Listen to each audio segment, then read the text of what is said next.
Béatrice Kozowski, bonjour. Présidente d'IBM France depuis octobre 2020. Comme vous êtes rentrée dans le groupe en 1994, vous avez donc passé plus de 20 ans au sein du groupe IBM et en connaissez tous les ressorts. C'est bien le plaisir qui est le mien aujourd'hui d'avoir cet échange avec vous pour que vous puissiez nous en dire un peu plus sur le groupe et ses défis, puisque c'est la thématique de cette session des entretiens enseignants-entreprises. J'aimerais bien vous demander ce que représente le groupe IBM dans le monde aujourd'hui. Quelles sont ses activités, quels sont ses métiers? Alors en fait, il y a plusieurs façons de répondre à la question. Je pourrais vous parler de tous les chiffres qui donnent une idée de la dimension, et je vais le faire, mais aussi vous dire qu'avant tout, et c'est vraiment comme ça que je le ressens, c'est une merveilleuse aventure humaine et totalement liée à la technologie et à l'innovation. Et c'est vraiment comme ça que nous vivons, je dirais, de l'intérieur et dans notre relation avec nos clients et notre écosystème. Donc, c'est une entreprise mondiale qui est présente dans 170 pays. Et on a la chance et la fierté d'être présent en France depuis 107 ans. Au niveau mondial, c'est 110 ans. Et vous voyez, la première filiale qui a été créée en dehors des États-Unis, c'est en France. Donc voilà, ça nous fait toujours très plaisir. Donc, il y a 370 000 collaborateurs. Et je pense que ce qui est très important, c'est d'imaginer que notre point de départ, c'était des cartes perforées pour calculer quelque chose d'important, hein, calculer les heures de travail pour permettre de payer les salariés d'une entreprise. Voilà, c'était un peu, si vous voulez, une innovation à ce moment-là, il y a 110 ans. Et puis aujourd'hui, on est sur des thématiques, bien évidemment, qui n'ont rien à voir avec ça, mais qui sont omniprésentes. Quand vous allez retirer de l'argent à un guichet automatique, vous êtes certaine de taper dans la technologie IBM. Aujourd'hui, 90% des transactions bancaires passent par de la technologie IBM d'une façon ou d'une autre. Et nous sommes très présents sur tous les sujets, je dirais, qui ont trait à l'hybrid cloud. Alors, je vais juste donner un petit peu quelques mots sur ce que ça veut dire l'hybrid cloud. Ça veut dire entraîner, je dirais, tous les systèmes informatiques de nos clients qui sont aujourd'hui sur des serveurs, qui soient chez eux ou dans une société qui fait la production informatique pour eux. Mais c'est de les emmener vers le cloud. Et cette notion de hybrid cloud consiste en fait à reconnaître qu'il y a plusieurs cloud providers, plusieurs sociétés qui peuvent fournir des prestations de cloud, et que ça nous paraît très important d'aider nos clients à aller vers le cloud, quel qu'il soit, et de les aider à opérer dans cet environnement un peu multi-acteurs. La raison étant de pouvoir ainsi bénéficier de toute l'innovation technologique, parce qu'il y en a énormément. Il n'y a jamais eu autant d'innovation technologique dans le domaine de l'informatique. Que ce soit la 5G, que ce soit les sujets par rapport aux problèmes de cybersécurité, que ce soit dans le domaine de la donnée, que ce soit dans le domaine de l'intelligence artificielle, que ce soit dans le domaine de la blockchain.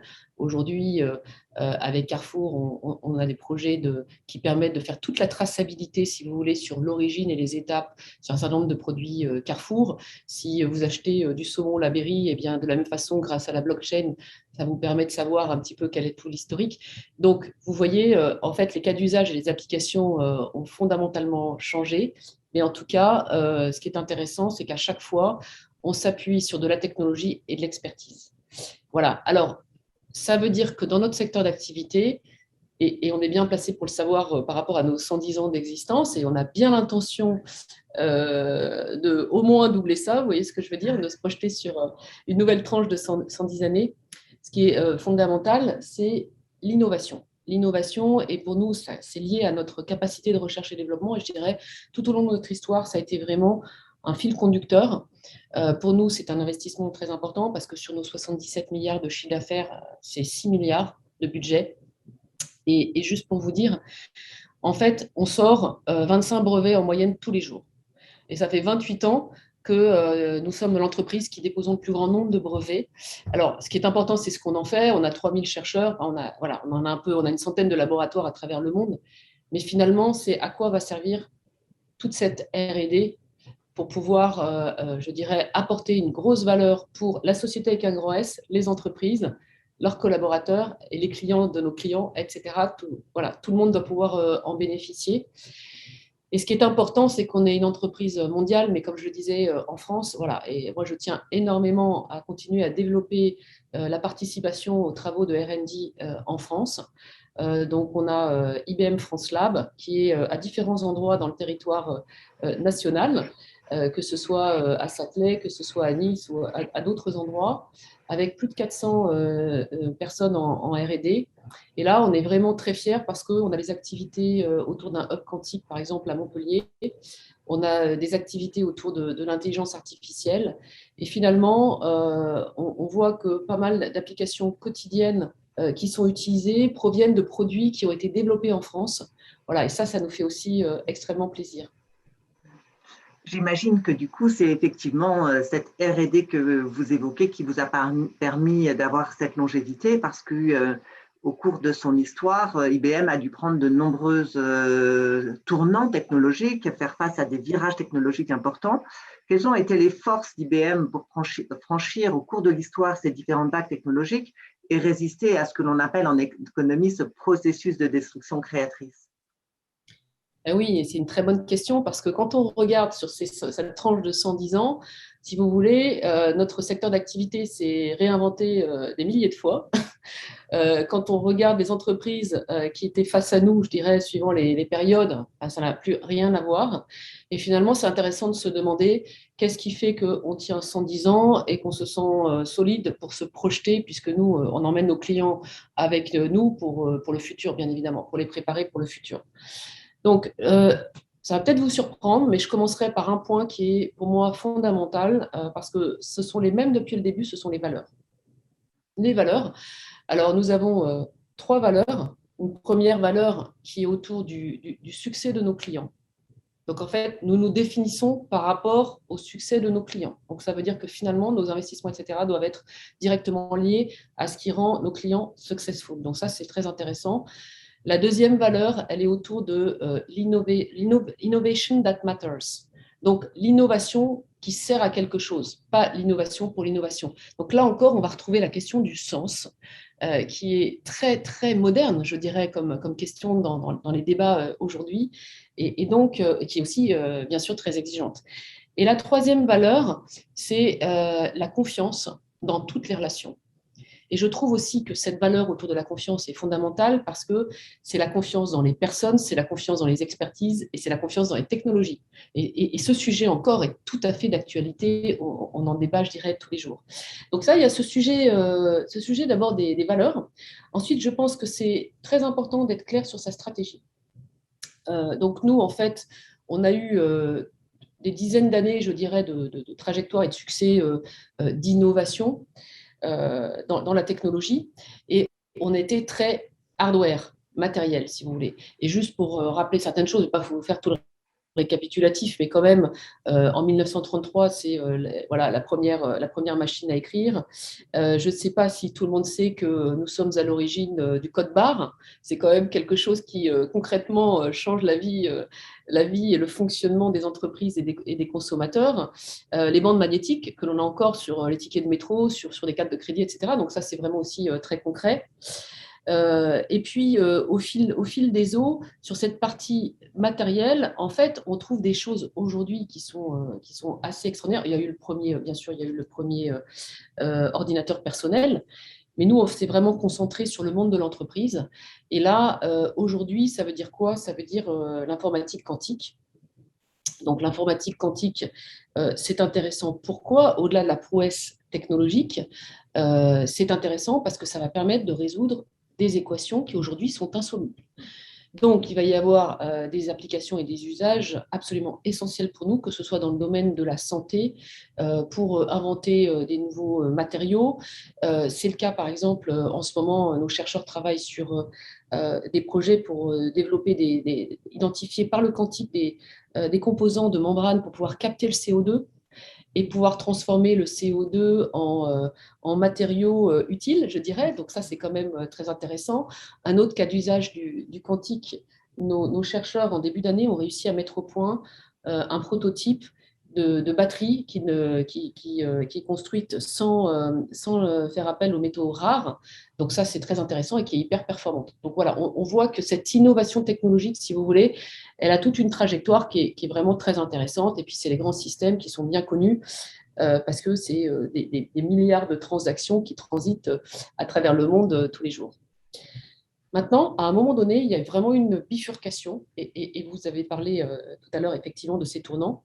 Et nous, on a failli mourir dans les années 90. Et finalement, peut-être qu'on s'est éloigné des clients, et on a mis à la tête d'IBM un client. Voilà. Donc ça a donné une énorme impulsion. Et là, la stratégie a été extrêmement claire et délibérée, et on vit dessus, sur cette stratégie depuis, parce qu'elle est très profonde, je dirais, et pertinente. C'est une stratégie sur la valeur. Et ça nous a amené à faire beaucoup d'analyses de notre portefeuille d'activités en permanence, de ne pas hésiter à désinvestir et céder certaines activités parce qu'elles s'étaient, entre guillemets, commoditisées, et de faire beaucoup d'acquisitions là où notre R&D ne suffirait pas, si vous voulez, à développer les technologies, les assets dont nous avions besoin. Donc, juste pour vous donner un exemple, on a fait 180 acquisitions entre 2000 et 2018. Donc, c'est vrai que c'est une prise de risque importante, mais dans notre secteur, c'est vraiment majeur. La plus grosse, c'est quand on achète une société comme Red Hat, parce qu'on croit à l'open source, 34 milliards, bon, c'est aussi une prise de risque qui est très importante et très intéressante. Dans ce domaine de tout ce qui est logiciel, etc., quand même, je ne peux pas ne pas citer, bien sûr, Watson, parce que l'intelligence artificielle fait partie de nos vies aujourd'hui et que, voilà, 2011, ça veut dire que maintenant, on a plus de 10 ans de recul et de maturité. Et finalement, là encore, ce qui est vraiment très intéressant, c'est de voir les multiples cas d'usage dans tous les secteurs d'activité et encore une fois, de vraiment chercher à faire des choses qui servent à quelque chose et pas juste jouer avec la technologie pour faire joli. On cherche vraiment à ou faire grandir la société avec un grand S. Quand par exemple on travaille sur l'aide au diagnostic à Saclay, on fait ça avec Gerbet sur le cancer du foie ou de la prostate. Bon, ben voilà, on se dit que c'est l'usage de l'IA et de la technologie dans le bon sens du terme.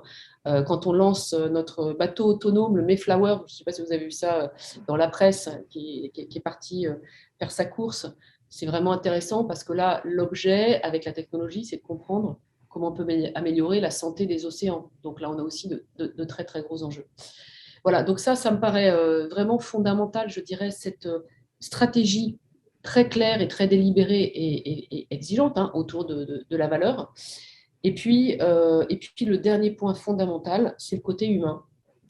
Parce que quand on fait tous ces changements, quand on prend toutes ces orientations, il faut vraiment mobiliser tout le monde avec nous, développer les talents et développer et former des leaders qui ont bien les caractéristiques qui vont correspondre à ce dont on a besoin pour pouvoir mener tous ces changements. Donc l'accompagnement au changement, voilà, changer les compétences de 370 000 personnes quand vous passez d'une entreprise qui fait 80% de son chiffre d'affaires dans le matériel et peut-être 10 ans après passe à 70% de son chiffre d'affaires dans les logiciels et les services, ben voilà, c'est quand même un beau défi. Justement, on voit vraiment l'ampleur des défis à relever.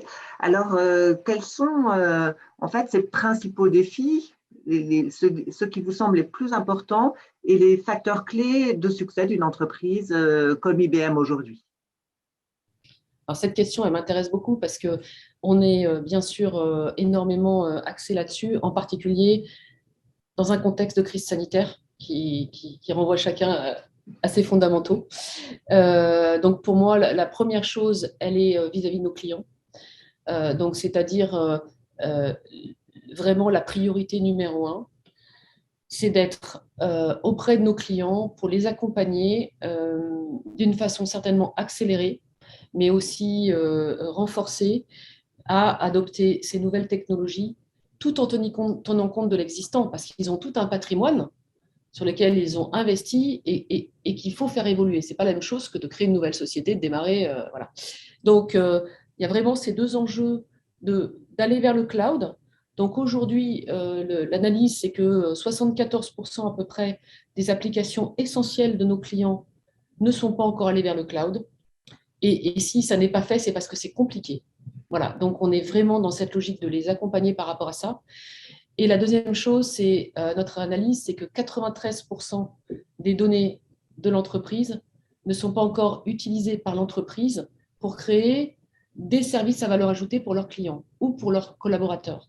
Et là aussi, il y a un enjeu, je dirais, un peu de course contre la montre sur le quoi et le comment. Le quoi, c'est qu'est-ce qu'on va faire d'intelligent avec ça, mais le comment, c'est quelles sont les conditions d'éthique et de comportement sain, si vous voulez, par rapport à ça, et de respect de la vie privée, des données, par rapport aux biais dans le domaine de l'intelligence artificielle, etc. Donc tout ça, ce sont vraiment des sujets absolument majeurs pour nous. Et quand je dis majeur, c'est que par exemple, concrètement parlant, on a une équipe de recherche qui ne fait que ça, travailler à l'éthique de l'IA et des technologies et qui produisent des méthodologies, des documents et des logiciels pour aider à renforcer l'éthique. Donc ça, c'est vraiment, je dirais, un premier sujet absolument fondamental. La deuxième chose, c'est que pour que ça marche, il faut être hyper concret. Donc, tous nos investissements, on les fait dans ce qu'on appelle des garages ou des studios, qui sont en fait des lieux de vie avec nos clients où on travaille en mode agile et on fait les choses vraiment. On les teste et on les teste de façon très rapide et avec les utilisateurs dès le début pour être sûr qu'à l'arrivée, on ne se perd pas en route, si vous voulez. Donc, ça, c'est très efficace comme méthode d'adoption. Il y a un autre volet qui est fondamental, j'en parlais tout à l'heure, il est autour des talents et de l'inclusion. Je l'associe parce que pour moi, c'est totalement lié, c'est-à-dire que toute cette innovation technologique et l'aspiration faite par nos clients est à la fois rend nécessaire d'avoir les bons talents et en même temps d'avoir une diversité des profils et de donner la chance à tout le monde. Donc là, on a beaucoup d'initiatives en la matière et pour moi, c'est vraiment une priorité absolue. Et puis, je dirais, le dernier point que je voudrais mettre en avant, c'est une logique de collaboration, une logique d'ouverture. Alors, c'est vrai pour la technologie, et c'est pour ça qu'on a racheté Red Hat, mais c'est vrai aussi dans les comportements et dans les façons dont nous travaillons.